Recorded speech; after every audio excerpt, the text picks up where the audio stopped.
Welcome back to Jump Scare. I'm Betty.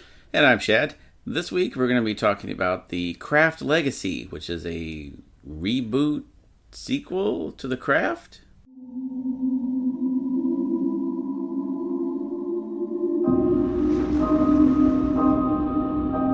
Okay. Alright, let's do this. I know it feels fast, but it's nice, isn't it? To have a family unit. Come on in to meet the boys. They're really excited to meet you. How you feeling about school? You can meet some new friends. I know why the cage bird sings. Wow, that is super nasty. All right, enough. Settle down.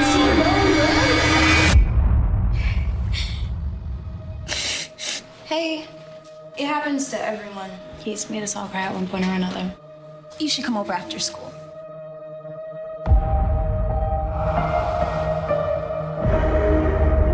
What is all this?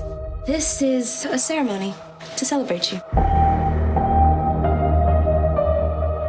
Why would you celebrate me? Because you're out fourth. Just in time for first period.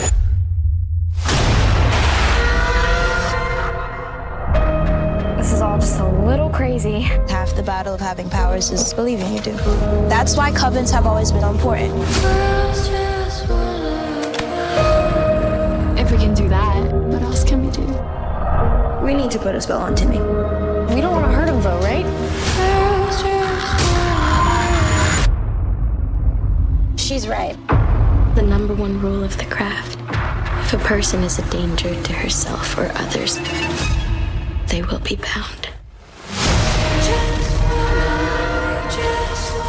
I was starting to get a little worried. Sorry, I was just hanging out with my friends. We've gone too far. Was this just like some game to you? Molly. I feel different. Be careful. A lot of weirdos out here. We are the weirdos, mister.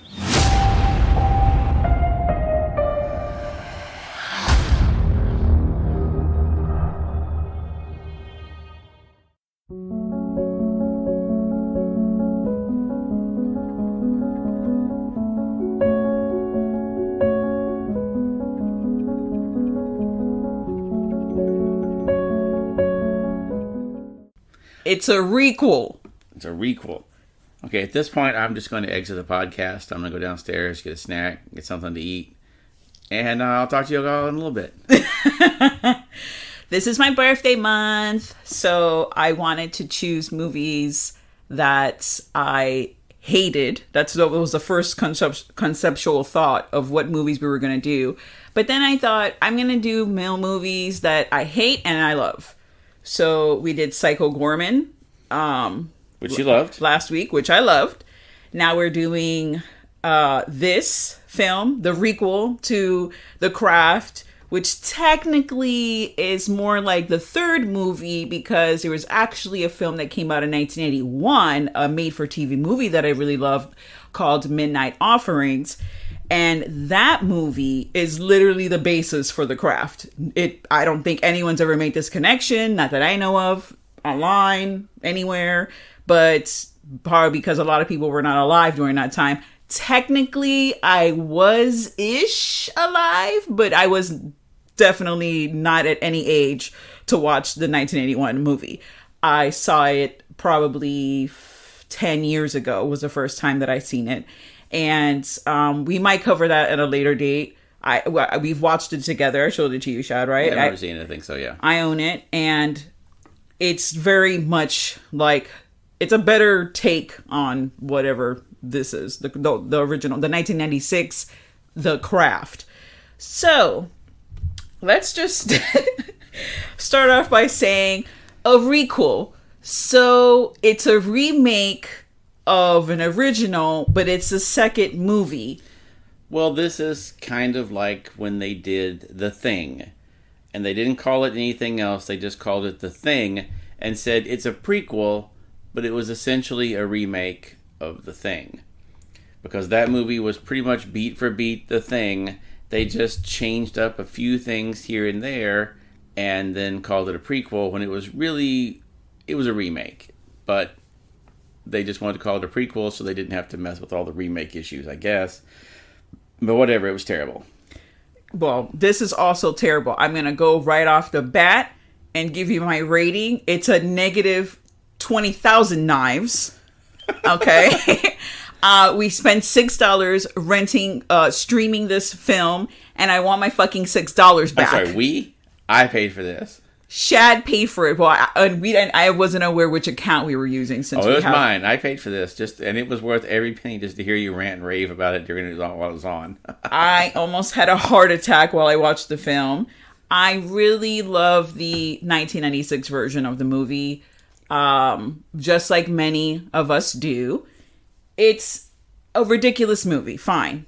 There's been a lot of, it's a teen angst. It's the 90s. That's what it was. And, it just... I never saw anyone try to claim that it was like the highest art form.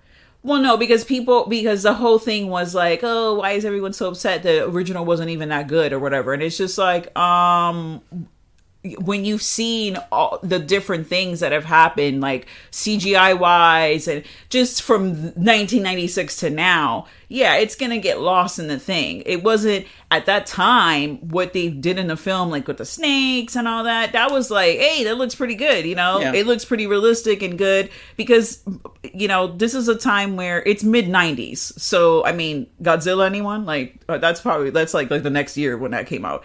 So let's just hop right in.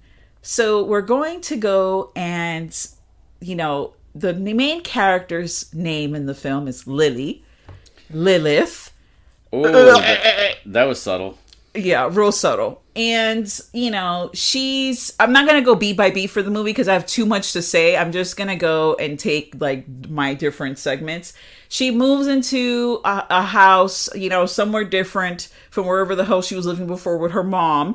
And they move into a house that has David Duchovny as the dad. That's the only person I'm going to give any credit to. And then also I have some shade to throw to the witch occult consultants, which were fucking bullshit. But whatever, we'll get to that in a second. And... And, she moves into this house with the new stepdad and the 3 stepbrothers. And my first thought was, it was like the Brady Bunch. I thought, are they going to do like a evil Brady Bunch thing where like she moves in? And it would have been great if she'd had 2 sisters and then he had the 3 boys. And it could have been like the Brady Bunch witches. That was where I thought it was going to go. I was like, this is going to be amazing. They're all going to be warlocks. Then they marry the witch family. And then like I was just picturing the little opening thing, but they're all wearing witch hats for some reason. Wow. Anyhow. No, it was nothing like that. Now I'm going to go right off and I'm just going to tell you all the different scenes in the film that literally copied the original film. Because when you do a requel, you don't really need to think that much.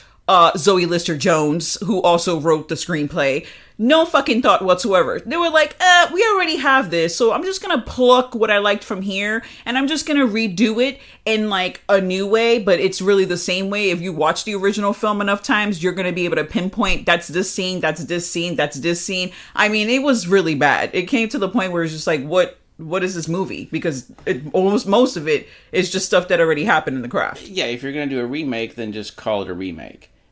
Which is, I just don't understand the whole point of it, the requel. It's a sequel, but it's a remake. They keep talking about the guys that did Killer Clowns, keep talking about they want to do that. And, I would buy it with the Killer Clowns from Outer Space because it's a silly, ridiculous movie. And if they did something like that was a little meta about it and said, hey, isn't this kind of like the original? You could get away with it in a horror comedy, But when you're trying to play it straight, it doesn't quite work. No, it doesn't work whatsoever. And also it makes me sad because it says, to me, there's no original thought anymore. Everything is just, I understand the whole point of having a sequel or a remake. It's just to get the money. You're just interested in money. You don't care about fans. You don't care about story. You don't care about anything else. You just want more money. And you're trying to get that money via nostalgia. And that's what we're doing now because nostalgia is the hot trend, of the moments. Everyone is all about talking about the past, and we need the money from all these 30, 40, year olds from their past. That's the money where they're at. They have money now, so we need it. It reminds me of the South Park thing with the member berries, where they ate the berries and they just said, "Remember Star Wars? Yes. Remember it was great?" Yeah, remember that? So there's a scene in the hallway. Later on, when they acquire their powers, quotation marks. When they acquire their powers, there's a scene in the hallway is the equivalent scene to when the homeless man gets hit by the car in the original film. It's the whole scene like they're trying that person, which is the unwoke guy. Was it Timmy? I don't know. Was that Timmy? His name? That was his name. Timmy. He gets flung across the hallway by little 90-pound Lily, and everyone believes this. This is no one thinks, hey, that's weird. She wasn't even basically touching him, but now he's flying down the hallway. This is like a football, like 6+ foot guy. There's no fucking way. And this little girl is like probably barely 5 feet tall and might weigh 100 pounds with the backpack she was carrying. And somehow she threw this guy, and no one thought, hey, that's weird. No one made that, connection. They just said, oh, okay, yeah, you're fighting. You got to go to detention. Yeah, so that scene, literally that. They all turn to him and collectively within their telekinetic / telepathic powers are all thinking the same thing at the same time. And hence the, unfortunate thing that happens. Well, not unfortunate, but an unfortunate thing that happens to the homeless man / Timmy in the new film. Then there's the snake, the big snake on the lawn in this film. There's a snake on the lawn when she arrives, which plays later on to the whole David Duchovny thing, but we'll get into that. Ooh, it's a snake in the grass. Yeah. Get it? Terrible. She arrives and there's a snake there. In the original film, Sarah's character, when she's just moved into her house, there's a snake that's waiting for her, and that's when we see the homeless man, who has a snake and says she should respect the snakes. That whole thing with the snakes, they decided to incorporate it in this movie in a poor way. I mean, it was so forced. The next scene, the light as a feather, stiff as a board scene. You know what that is. I don't have to go explain it to you. They also have that scene.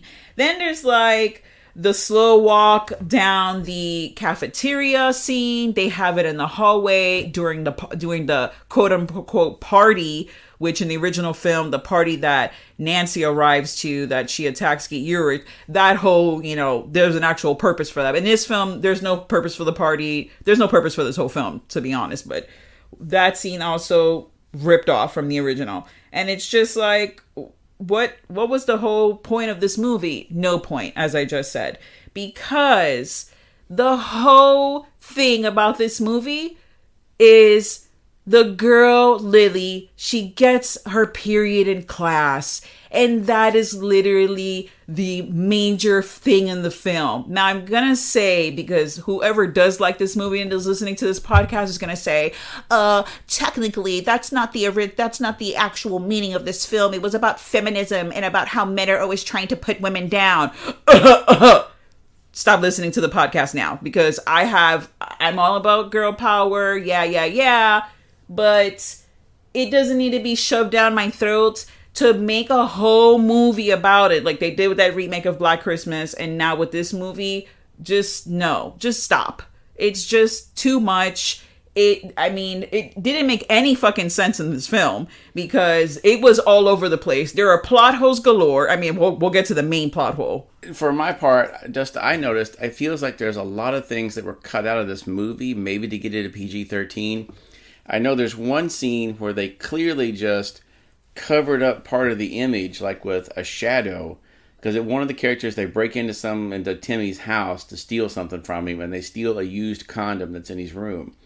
One of the characters is holding it up in front of them, and I guess they didn't have time to reshoot this to get it a PG-13, so it's literally, you can tell they just had someone stand in front of it and block it, like a silhouette. It would be like if it was just projected on the wall and I put my arm in front of that to block it, because it looks completely weird and out of place. So there's some strange things that they did in here, and I get the feeling this movie was cut down a lot to get a PG-13 rating, just because they wanted to try to get everybody to go see it. Which, hilariously, it came out last year, so no one went to see it in the theaters anyhow. Yeah, I feel like COVID just happened just to save people from watching this film in the theater. That was the whole point. Conspiracy theorists, unite. Because that was the whole point of this releasing COVID, was because of this. Okay, to prevent this from happening. So, that's the main issue. The girl gets her period, okay? Which, how does she not know her period is coming? Why is her period that heavy? I understand girls have heavy periods, you know, power to you. And I'm one who had like terrible cramps at the time. You know, I guess I could have gone to the doctor to get like prescribed cramp control pills, but I didn't, or that wasn't a thing then. Can't even remember. It was so long ago. But, you know, that is not an issue. Why are people making fun of it? It's 2020. Let's say it's 2020 in the film, or 2019. It's not 1960 fucking guys in the fucking film where we need to make fun of a girl because she gets her period. And they make fun of her the whole movie, to the point where at the party, the main thing at the party that they made fun of in the original was Rochelle's character, who was the black girl in the movie. There was a whole thing with her and Christine Taylor's character about the racism. That was the whole main thing of the party. When they come in, she gets a little, you know, there's a banter between them. In this film, it's about her period. That the popular, which there isn't any really negative people in the film besides the men, so there's not any really conflict. But one of the girls says, "Oh, you know what's my favorite movie?" And the other girl goes, "What?" She goes, "Period pieces." Gag. Terrible. Like, what? What are you doing? How does this girl not know she's getting her period? Guy, you live in a world where there's 5,000 fucking apps that you can get, okay? Free ones. You don't even have to fucking pay the 99 cents for some of them. They're going to tell you when you're going to have your period. So you're fucking underprepared. Terrible, okay? So let's move on from the whole period thing. Well, can I just say that when I watched the original, like, the first thing I thought of when I saw this was, in the original, all of them had some kind of reason that they were being bullied and picked on. Yes, Bonnie was burned, Nancy was poor, Rochelle was black, and later on we get introduced to Sarah's character, who she doesn't really get picked on, but she's the new girl, and her mom died, and she's suicidal. Like, so she has her own issues. In this one, they all had they could have had the same things, but it was never really mentioned. You never got a sense that any of them had been picked on or victimized. They seemed just like they were happy in their own little clique together, and no one bothered them. No one bothered them. They all looked very pretty and nice. There was nothing physically wrong with any of them. Now I'm going to add this portion, and I'm going to say this with the utmost respect. And, you know, the issues, they do mention the issues, but the issues are mentioned between, I believe the girl, Tabby is maybe her real name in real life, the black character, the black girl, and the trans, there is a trans girl in there. The issues they bring up on their own. They're mentioning the issues because I feel they didn't really want to spark any Twitter craziness or people being upset of other characters in the film making fun of race and of sexuality or preference of sexuality or whatever, wherever you want to put that, of being a trans person. They didn't want to deal with that. So they let the characters themselves bring up, the trans says, "Oh, I don't really get cramps." The black girl says, "You know, I'm scared for my brother's life every day." So they bring up those things, but it's never anything that's really addressed, which I feel like if they were going to have, quote unquote, and I say this lightly, issues or things that people were going to be bullying them for in school, those would have been the things, and they could have addressed that in a positive manner, but they just didn't address it at all. It was there, and the characters themselves said something about it, but it was never anything negative towards them. And it shouldn't have been, in a way, but if you're gonna have that these girls are gonna gain these powers, that was the whole thing with the first one. They all had something they wanted to either better themselves, they wanted to be accepted, or, you know, whatever. And they technically, I mean, I understand, like, Bonnie's character, she was horrifically burned. So that's something that she could, in today's day and world, like, she could just put makeup on and be beautiful and say, I'm going to live like this and everyone's going to accept me. And that's great. But back then, people weren't so accepting. So that's something that she wanted to change for her. And that's fine because that's what that character wanted. Now, there's no issue for the girls in this movie whatsoever. The main issue is... You know, and they kind of did this with that when they did that remake of Heathers a few years ago. And they made all the characters in it either gay or trans, and then they were in charge of the school, and they were the most popular people, and they were never picked on or any of that, and everyone ripped that movie apart because they were like, well, that's not how it is. It was a TV show, and yes. They're like, that's not realistic at all. That would never happen. And it was too much. It was just like they were checking every single box to make everybody happy, and the community themselves were not happy. They weren't happy with that because it's like, well, that's not realistic. And this, they kind of did their best to avoid it, like you said, just so they wouldn't have to deal with it and maybe have any fallout from it that they didn't like. Which I thought that's kind of like, you know, that's like setting a show in the 1960s and having all the characters be around and in the South and no one mentioning any kind of racial issue, you know? Yeah. It's just kind of strange. Then, you know, you have the whole thing with the powers. They have powers and, you know, they're able to suspend time, which I think they did twice. One of them was for a photo opportunity in the cafeteria. They didn't really use it for anything important. Well, you got to be able to take some great selfies. And then Lily took a magical bath, which there was, the way the trailer showed it like it was the period scene, and then she took the bath. So I thought maybe there was something that was going to help her there, but it's totally unrelated. She takes a magical bath for whatever reason. I thought maybe there was going to be glamour. That was going to be the glamour thing. Nothing. There's no point to the bath whatsoever. And and then they're going to go and the main thing they do is they make Timmy woke. Yep. They woke him up.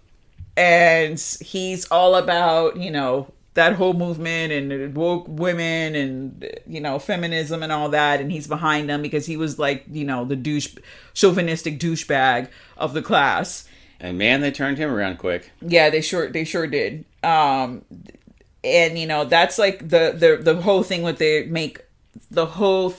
big thing they do with their powers. Oh, wait, I forgot. They also put fucking eyeshadow on and jewels. They also do that with their powers. Well, you know. But then later on in the film, they get mad because Lily does a love spell and they turn on her and say that she's using magic irresponsibly. Bitch, you just use it to put eyeshadow on. Like, what are you talking about? What are you talking about right now? Plot hole. Like, terrible. Stupid reason. I can't even... Timmy, spoiler alert, Timmy dies in the film. Shad said, because he was so woke that he could not live with himself. He just couldn't live with all the things that men had done in the past, so he was so woke he just had to die. Now, let's go on to the major plot hole of the film, okay?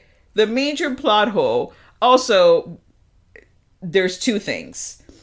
One, we find out later on, David Duchovny, he's a pagan, okay? He has a crest, and he explains that on the crest there's snakes, and he explains the whole thing of the snakes, and it says, you know, this is my part of my pagan culture. Now, also, spoiler alert, he's the evil guy in the movie, of course. I said the men were evil from the beginning. He's the main evil guy. He's after Lily's powers. And, you know, that whole thing of, like, being after her powers, and he's evil, and he's trying to kill her, not a pagan thing, okay? Because pagans are not evil. It's Hollywood's way of feeding people that witchcraft is evil, and, you know, that whole thing is totally BS. You know, pagans predate Christianity, so there's no devil to worship. There's no demons. There's none of that. There's, you know, a list of deities that they believe in, and they all worship nature. And, you know, I would say that whatever was being practiced, this quote unquote magic the girls were doing, was a mix of Wiccan and pagan, because it kind of had both. They really didn't really do anything. They called corners, but they didn't really worship nature. I didn't really see too much nature on there that they bought. And they used the same effing book, The Craft, okay? The book that the girls got in the original film in the bookstore. The girls in the original film were always going to that fucking bookstore. Yeah, fine, they were stealing, but at least they were freaking getting books, okay? These girls have one book. They learn everything they need to know on the one book that they read. Okay, that's another thing of bullshit. The witch consultants for this movie, Aaron Fogel and the Hood Witch, I don't know what they were consulting about because they did a terrible job. I think one was just cleansing the fake magic that was going around on the set, so there was no bad juju. That person got mad money to do fucking nothing because I can't even. Nothing that they did is real. Not even close to actual magic that people practice. And I doubt they were going to be doing anything. And why would you need to cleanse something if it's all positive magic? Yeah, seems but a little okay. weird. Fine. The Hood Witch, she's probably there to just, consult with the bohemian clothes the girls were wearing and the Culture Club hats, because that's a fucking trend now. We're going to wear a Culture Club hat and we're going to walk around all dressed in black and we're going to be like, witches being black, we witches. Bullshit. Okay. That's not what a witch is. Witchcraft is not a trend. It's an actual religion. Actual people actually do it not to fucking be trendy and be on Instagram with crystals and shit. Okay. So that's my rant about that. The whole thing is, guys, mind-blowing, spoiler alert. What? Lily? She's adopted. And who's her mom? Nancy Downs, Fairuza Balk's character. That is the whole fucking gist of the fucking film right there. And David Duchovny, he knows about it somehow, unrelated. I don't know how he knew about it. They never addressed that. And he knows that they worship Mammon. And Mammon is said in the movie one time by him. He knows the deity that they called upon. And he wants those powers for himself because he's a man. And man needs all the powers, okay? What was it? In Power We Rule, what the hell was the stupid saying? I can't remember. Damn, I can't remember his saying, but the mom and Lily, they had, I think, difference is power. Even though they didn't address anyone's differences in the film to make it powerful, but fine. That was the whole model between, she was spewing around the whole film. But David Duchovny, he's a man, he's evil, even though he's a pagan, but pagans are evil now in the movie. Okay, fine. And he wants the powers from Lily, and therefore we have to have a whole, we have to have pagans all the evil people in Sabrina last season too? Yes. Another BS. And I like me some Sabrina, but that's a whole thing because there's no devil in witchcraft. So the whole Sabrina thing is also a misrepresentation of that whole thing. So the whole thing is just a fucking sham. But Sabrina was created, in the 50s? So that whole idea is past old ideas that they just bought into. And, it's nothing, what's not going to sell? Positive witches that are worshiping nature and doing good things to, better themselves and the world around them. That's not going to sell films or TV shows. Witches, they're dancing with the devil, they're getting naked, they're doing shit like that. That's going to sell because that's something that we're just perpetuating over and over and over again until the end of time. Well, if you notice now, like so many of the movies, any of the characters that are like environmentalists and care about the environment, they're the bad guys. The new Godzilla movie, the environmentalists were the bad guys. They wanted Godzilla and the monsters to come out and destroy the Earth so that it could grow and live again without people on it.